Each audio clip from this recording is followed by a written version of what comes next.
I don't know if he's right. I don't know if he's Stephen Curry offensively and makes all these things work when it looks right, or I don't know if he's Stephon Marbury, where you see this unreal talent, as tough a guy to stop defensively as there is. I mean, he's that gifted a scorer, and there are great arguments on both sides of it. Here's all I know, is that for them to be as good as they can be, the way this league works in the playoffs, and you guys know this, you need guys that are just brutal to defend. And he still is that guy. And I've seen him save this Celtics team when nobody else can get it going. So I don't know if this is fair yet, this run of them 7-0 without him. Jay, when we were watching the highlight, you brought up a good point about Hayward when he made that game-winning shot on the left leg, the leg that was so injured. Is there something to him, too? Al Horford's obviously the leader of the team. Is there something for him where he's finally getting healthy and could be a legitimate contributor for them, too, even more? I think Gordon Hayward has everything to prove as well, not only to everybody else, but to himself, right? And that game-winning shot off the left leg, that's the same leg that we saw mangled last year. So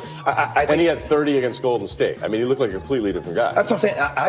I think Kyrie's more that Stephon Marbury type player. That he's not going to be the guy that's going to be the rah-rah guy in the locker room, but he's a guy that can get you 30 and can actually make a dagger to win you a Game 7 of NBA Finals. And also, I want to do a distinction. A lot of times, it's not who you play, it's when you play them. They played Golden State without Clay. They played at Sacramento, and they're without Bagley. So just to put that out there. But here's the difference between Steph and here's the difference between Kyrie and Steph Curry. Usage. Steph Curry doesn't have to control the ball to get 28 to 30 points. Kyrie does. That's the difference. That allows KD to get off. It allows Clay to get off. It allows Boogie to get his post touches. But when Kyrie's at his best, it's usually 28 to 30 and like 5 or 6 assists. But that's because Golden State only has one ISO player. That's really KD. All those other guys move around without the ball. And when you look at the way this team is compiled, Jason Tatum, ISO player. Jalen Brown, ISO player. No, it's a great Kyrie point. Irving, ISO player. They don't have guys that move well without the basketball. Very different teams right now. All right, we'll see. We have much more on the hoops as we go. And we'll show you a little eye candy to sort of wrap it up here. I got two for you. Mavs and Wizards last night. And get a look at Bradley Beal. Want to see the jam and the stare down? Oh. What do you think, Jalen? He got up Goodness. on the big fella and banged it out. That was really nice. You think Beal knows his name? You think Beal knows his name? No. No, he doesn't know.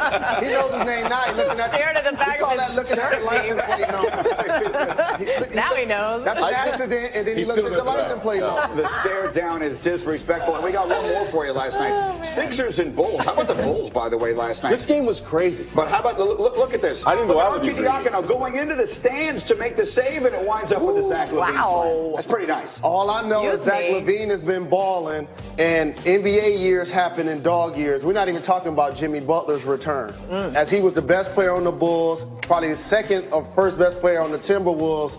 Now in his current situation, like the third or fourth best player. How about the Bulls winning last night against the Sixers? Laura, how about the NFL? Let's get to it. Adam Schefter reporting yesterday that the Steelers could be very close to trading Antonio Brown, and that deal could happen as soon as tomorrow. Brown is due a $2.5 million roster bonus on March 17th. Here's Steelers reporter Jeremy Fowler on one possible destination for AB. If there is a surprise late push from a team, many wouldn't be surprised if it is the Packers, because as one league personnel exec told me who's known the Packers well for a long time, he said number 12, Aaron Rodgers, needs his guy. He needs that top 3 playmaker around the league, baggage and all. And the Packers also happen to be armed with 2 first-round picks, several others in the later rounds that they could toy with. Or would that not be a fascinating combination as Marcus Spears is with us here, the big swagger? What would you think about Antonio Brown, AB going to GB and teaming up with Aaron Rodgers? I would love it. The only thing that I would question, G, is the relationship between Aaron Rodgers and Antonio Brown. Because when you think about it, we've had conversations earlier in the year about Aaron Rodgers' leadership ability and players that played with him coming out and talking about things that were unbecoming of a quarterback. But when you look at both of these guys' careers and where they're trying to go, AB mentioned in his own presser that he was trying to win a Super Bowl, and Aaron Rodgers obviously wants to get a couple of those in order to solidify himself as one of the greatest to ever play. So I think it would be a good mix because they would make it work beside personal things, at least for a few years, in order to try to win a Super Bowl. The one thing I wonder is, I mean, Antonio Brown, it feels to me like he has made it clear, and this is not a criticism, but it's just a reality, he wants a new deal. He wants more money. Wherever he goes, that's what he's talking about. If Green Bay is going to bring him in and give up a lot for him, if they get his deal done, then maybe he and Aaron Rodgers work out just fine. If he doesn't get the deal he wants, I see all kinds of problems ahead. Well, when you look at it, AB's biggest gripe has been against the front office and the quarterback of his previous team.